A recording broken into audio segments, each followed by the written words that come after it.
Welcome to Engineering Circle. Today we will study about classification of robots. इसमें first है on the basis of configuration of robot. Configuration और coordinate system.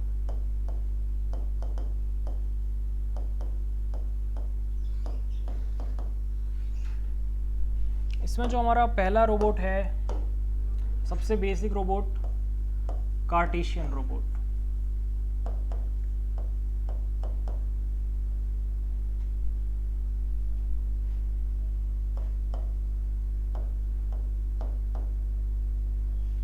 Cartesian robot में क्या होता है,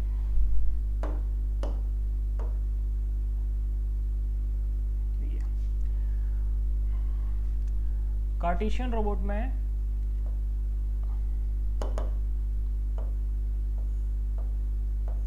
जो हमारा रोबोट है उसका and effector along all three axis move कर सकता है। लाइक ये हमारा बेस है सपोज दैट, तो हमारा रोबोट इन वाई एक्सिस इस तरीके से मूव कर सकता है।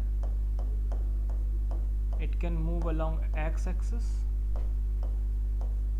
it can move along z axis।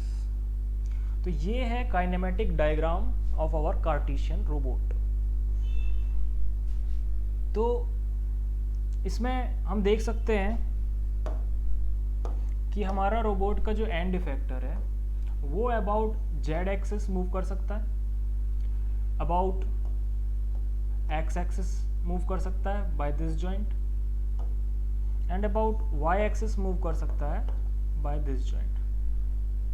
So coordinate robot का जो कार्टेशियन रोबोट का जो यूज़ होता है वो ऐसी जगह पे होता है जहाँ पर पिक एंड प्लेस टाइप के जॉब होते हैं, पहली चीज़। और ये बहुत ही ज़्यादा एक्यूरेट और रिजिड होता है क्योंकि इसमें कोई भी रोटेरी जॉइंट नहीं होता, इसलिए इसकी रिजिडिटी बहुत ज़्यादा होती है और डायनेमिक परफॉर्मेंस बहुत एक्यूरेट होती है। इस रोबोट को रिप्रेजेंट किया जाता है, मैंने जब रिप्रेजेंटेशन ऑफ जॉइंट में बताया था कि जो भी प्रिज्मेटिक जॉइंट है उनको हम डिनोट करते हैं P से। तो इस रोबोट को रिप्रेजेंट किया जाता है ट्रिपल P या फिर ट्रिपल S। तो अगर ये तीनों जॉइंट जो है वो स्लाइडिंग जॉइंट है तो ट्रिपल S बोल देंगे, और अगर तीनों प्रिज्मेटिक जॉइंट है तो ट्रिपल P बोल देंगे। जब रिप्रेजेंटेशन ऑफ रोबोट की बात करते हैं तो हमारा सीक्वेंस स्टार्ट होता है जहाँ से रोबोट फिक्स्ड है वहाँ से towards the end effector, towards the end effector. उसके बाद अगर टुवार्ड्स द एंड इफेक्टर और रिस्ट से पहले तक का, उसको हम ऐसे रिप्रेजेंट कर देते हैं। इन केस रिस्ट का मूवमेंट्स हैं, रिस्ट में कुछ डिग्री ऑफ फ्रीडम है और रिस्ट में भी कुछ जॉइंट्स हैं, तो रिस्ट के जॉइंट्स को रिप्रेजेंट करने के लिए हम ऐसे दो पॉइंट मारते हैं, रेशियो के पॉइंट्स, और उसके बाद यहाँ पर रिस्ट के लिए लिख देते हैं लाइक TRP। ये हो गया रिस्ट का कॉन्फ़िगरेशन, और वो भी फ्रॉम रिस्ट से स्टार्ट होगा टुवर्ड्स एंड इफेक्टर जाएगा।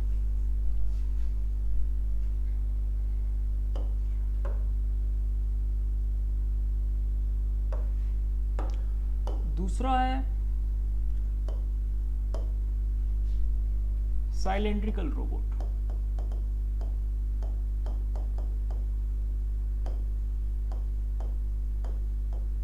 साइलेंड्रिकल रोबोट का कॉन्फ़िगरेशन डायग्राम देखते हैं।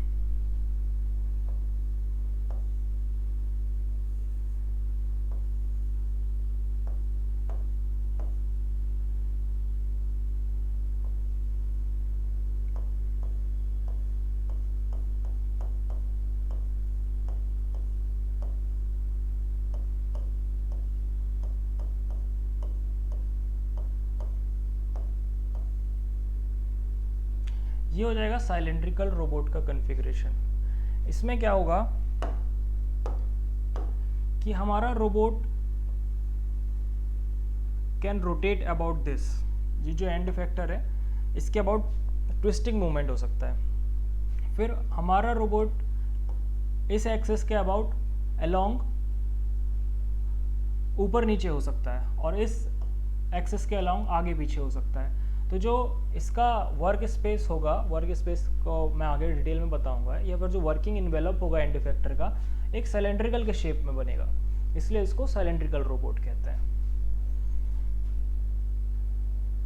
और इसमें वेरिएबल्स क्या क्या हो जाएंगे, इसका वेरिएबल्स एक हो जाएगा रेडियस, इससे जो डिसाइड होगा, दूसरा हाइट जो इससे डिसाइड होगा, और तीसरा थीटा जो इससे डिसाइड होगा। और यही हमारे साइलेंड्रिकल कोऑर्डिनेट सिस्टम में वेरिएबल्स होते हैं, तो इसलिए इसको साइलेंड्रिकल कोऑर्डिनेट रोबोट कहते हैं। और इसको रिप्रेजेंट करना है तो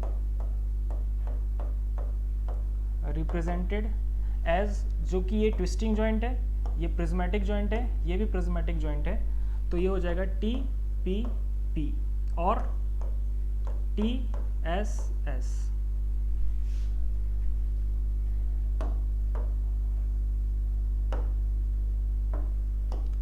थर्ड रोबोट हो जाएगा स्फेरिकल रोबोट। स्फेरिकल रोबोट का कोऑर्डिनेट डायग्राम हम देखेंगे तो सबसे पहले ट्विस्टिंग, उसके बाद रिवॉल्यूट जॉइंट, और उसके बाद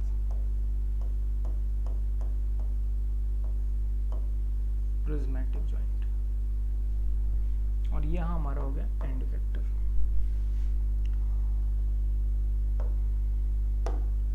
तो जो हमारे स्फेरिकल रोबोट का जो हमारा वर्किंग एनवेलप बनेगा वो एक हॉलो स्फेयर के शेप में होगा, इसलिए इसको स्फेरिकल रोबोट कहेंगे। और इसमें जो वेरिएबल्स होंगे वो कौन कौन से होगा, एक तो थीटा 1 ये हो जाएगा, फिर अबाउट दिस एक्सिस जो रोटेशन होगा वो थीटा 2 हो जाएगा, और ये जो हमारा जॉइंट है ये डिसाइड करेगा रेडियस।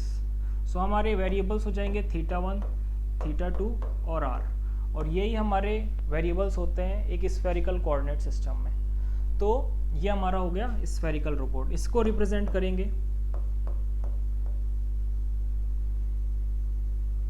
रिप्रेजेंटेड एज, ये हो गया ट्विस्टिंग, ये हो गया रिवॉल्यूट, और ये हो गया प्रिज्मेटिक।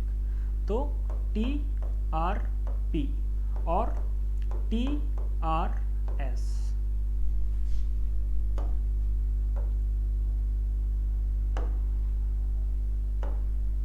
फिर फोर्थ हमारा हो जाएगा आर्टिकुलेटेड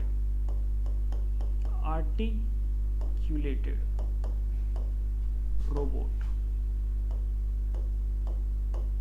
और रिवॉल्यूट कोऑर्डिनेट रोबोट। इसका काइनेमेटिक डायग्राम हम देखेंगे तो इसमें होता है ट्विस्टिंग,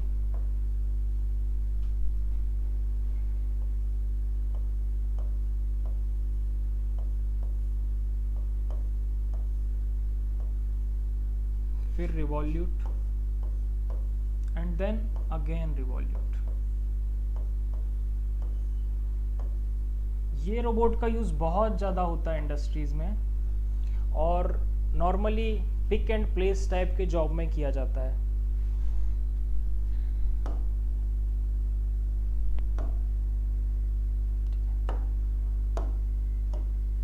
तो इस रोबोट का देखते हैं क्या क्या मूवमेंट होंगे। तो पहला इसका होगा twisting about this joint, then it can rotate about this joint, and then it can again rotate about this joint. तो इसका रिप्रेजेंटेशन क्या हो जाएगा, T R R, T R are.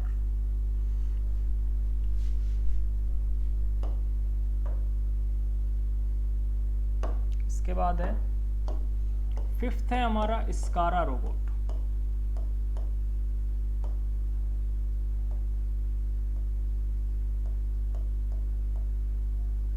स्कारा robot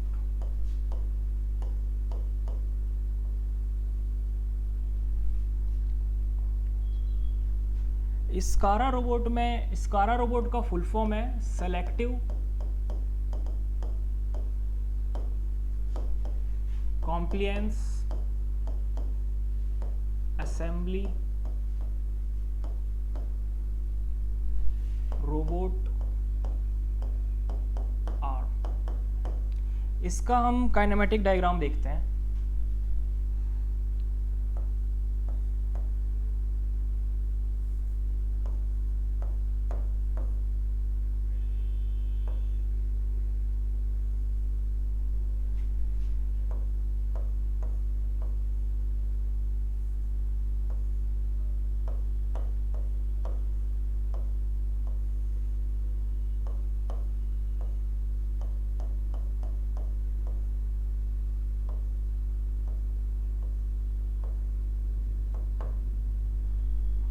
तो ये हो गया हमारे स्कारा रोबोट का काइनेमेटिक डायग्राम। इसमें ये है ट्विस्टिंग जॉइंट, ये है ट्विस्टिंग जॉइंट और ये है प्रिज्मेटिक और स्लाइडिंग जॉइंट। तो इसको रिप्रेजेंट करते हैं टी टी पी और टी टी एस।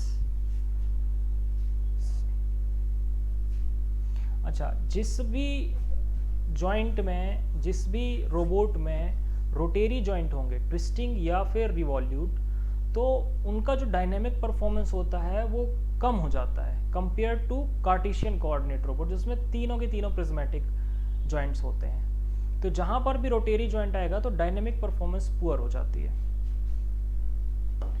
ये था हमारा classification of robot on the basis of configuration. Second,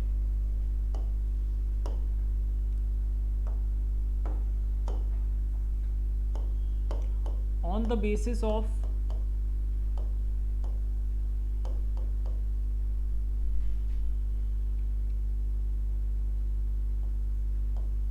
controller used। इसमें दो टाइप के होते हैं।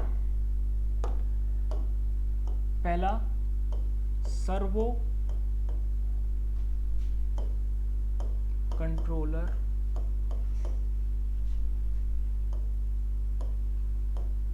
Servo controlled robot. इसमें सर्वो कंट्रोलिंग का मतलब ये है कि एक फीडबैक मैकेनिज्म होगा रोबोट के पास। अगर रोबोट के पास एक फीडबैक मैकेनिज्म होगा तो रोबोट ज़्यादा एक्यूरेट होगा। तो सर्वो कंट्रोल रोबोट में क्या होता है कि ये हमारा जैसे कंट्रोलर है, ये कुछ सिग्नल देगा, यहाँ पर हमारा एक्चुएटर होगा और ये हमारा आउटपुट होगा। तो सर्वो कंट्रोल रोबोट में क्या होता है, एक फीडबैक मैकेनिज्म होता है।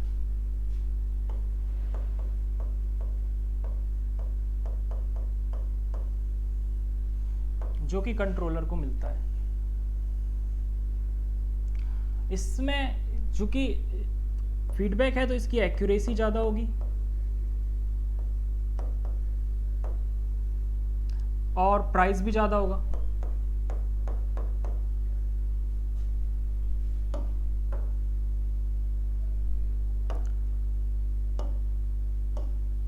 दूसरा होता है हमारा non servo control robot.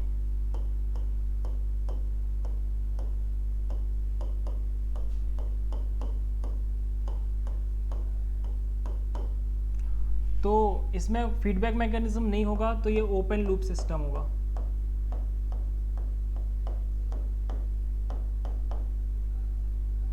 Accuracy less and cost भी लेस। जो हमारा सर्वो कंट्रोल रोबोट था उसमें जो कि फीडबैक सिस्टम है, इसलिए क्लोज्ड लूप सिस्टम का यूज होता है।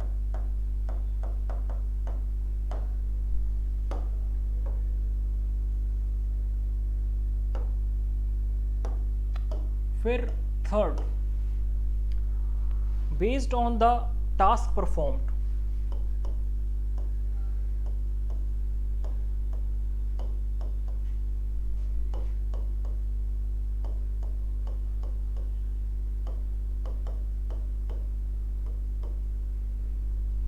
Based on the task perform. इसमें पहला पॉइंट टू पॉइंट रोबोट,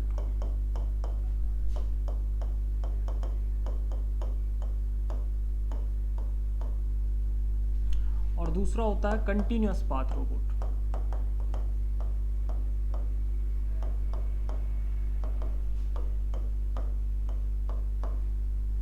तो पॉइंट टू पॉइंट रोबोट में क्या होगा, जैसे एक प्लेट है उसमें ड्रिल करने हैं, तो हमें पॉइंट पॉइंट में ड्रिल करने होते हैं। तो एग्जांपल ड्रिलिंग के लिए जो रोबोट होगा पॉइंट टू पॉइंट रोबोट होगा। एक continuous path robot like cutting करना है तो कंटिन्यूअस पाथ रोबोट का यूज़ होता है। एक कंटिन्यूअस पाथ रोबोट को यूज़ किया जा सकता है एक पॉइंट रोबोट की तरह, पॉइंट टू पॉइंट रोबोट की तरह, बट एक पॉइंट टू पॉइंट रोबोट को एक कंटिन्यूअस रोबोट की तरह यूज़ नहीं किया जा सकता। सो यहाँ हम एक नोट लिख लेते हैं, a continuous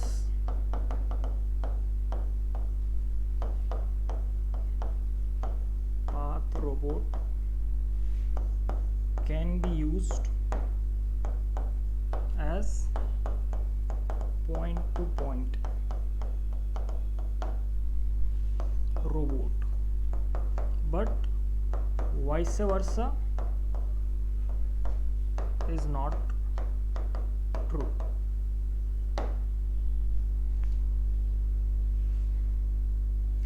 फिर फोर्थ है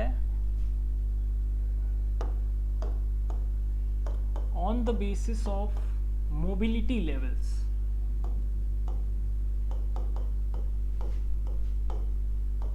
मोबिलिटी, इसमें पहले आता है fixed base robot. Fixed base robot इसी को कहते हैं मैनिपुलेटर।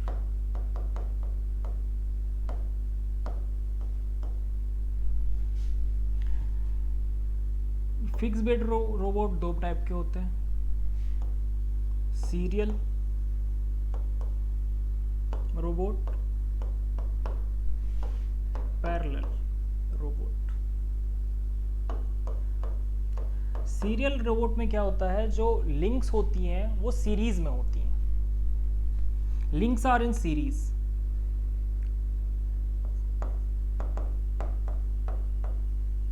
जबकि पैरेलल रोबोट में लिंक्स पैरेलल होती हैं।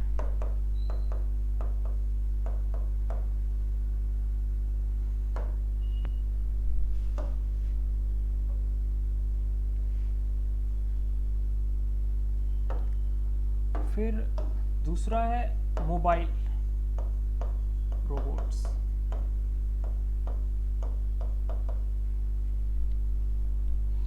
ये भी तीन टाइप के होते हैं।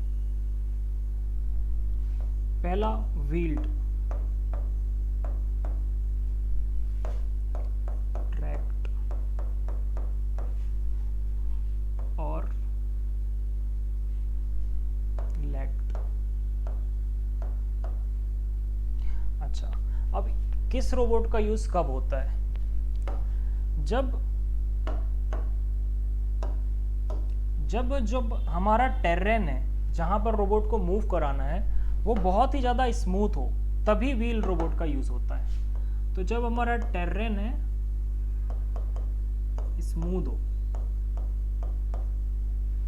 और जब बहुत ही ज़्यादा रफ हो या फिर स्टेयर्स हो या बहुत ही ज़्यादा अप्स एंड डाउन्स हो, उस केस में लेग्ड रोबोट का यूज़ होता है। वेरी रफ टेरेन और स्टेयर्स और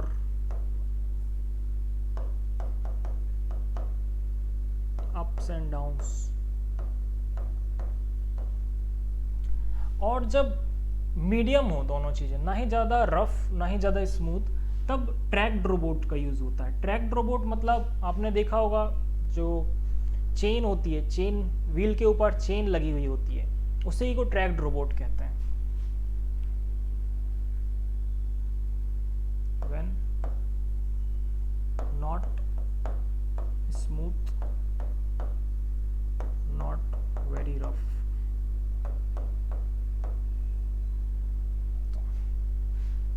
लाइक जो तोप होती है, तोप में जो चेन लगी होती है उसको ही ट्रैक्ड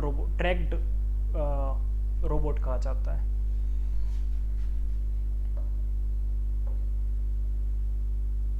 अब हम पढ़ेंगे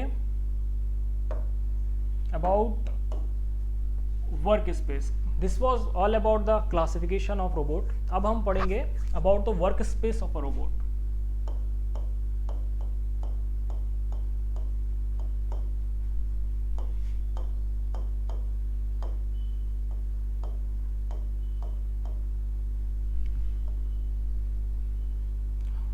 work space is the volume in space that the robot end effector can reach.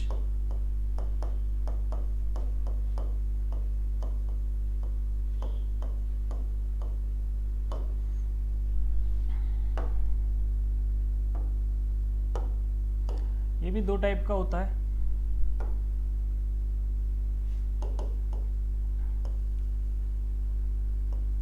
Dextrous and reachable.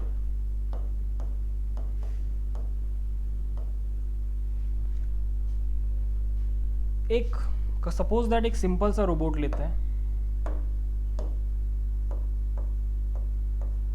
Simple सा रोबोट, और ये एक आर्म, एक लिंक ये हो गया, एक लिंक ये हो गया। तो इसका अगर हमें वर्क स्पेस ड्रॉ करना है तो क्या हो जाएगा कि ये जो maximum amount of and effector जो वो कवर कर सकता है। तो चूंकि ये 2D है तो वॉल्यूम की जगह एरिया हो जाएगा।